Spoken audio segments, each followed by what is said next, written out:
بسم اللہ الرحمن الرحیم۔ حدیث نبوی صلی اللہ علیہ وآلہ وسلم۔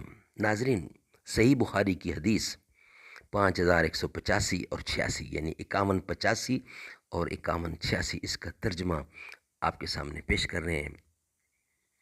قال النبی صلی اللہ علیہ وسلم، مدنی مصطفیٰ محمد الرسول اللہ صلی اللہ علیہ وسلم، نبی کریم نے فرمایا، جو شخص اللہ اور قیامت کے دن پر ایمان رکھتا ہو وہ اپنے پڑوسی کو تکلیف نہ پہنچائے، اور میں تمہیں عورتوں کے بارے میں بھلائی کی وصیت کرتا ہوں، کیونکہ وہ پسلی سے پیدا کی گئی ہیں، اور پسلی میں بھی سب سے زیادہ ٹیڑھا اس کے اوپر کا حصہ ہے۔ اگر تم اسے سیدھا کرنا چاہو گے تو اسے توڑ ڈالو گے، اور اگر اسے چھوڑ دو گے تو وہ ٹیڑھی ہی رہ جائے گی، ٹیڑھی ہی باقی رہ جائے گی۔ اس لیے میں تمہیں عورتوں کے بارے میں اچھے سلوک کی وصیت کرتا ہوں۔ خلافت راشدہ حق چاریہ رضی اللہ تعالی عنہ۔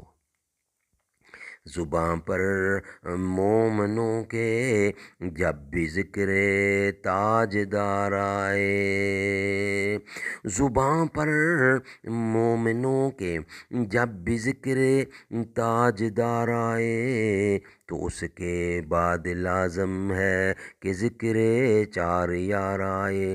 ابو بکر و عمر، عثمان و حیدر جب بھی باغباں ہوں تو پھر کیوں کرنا باغ مصطفیٰ میں ایک بہار آئے۔ رب صلی وسلم دائماً ابدا علی حبیبک خیر خلق کل یمین۔ ہم شان صحابہ پر گردن کٹا دیں گے، آقا کے صحابہ پر دل جان لٹا دیں گے۔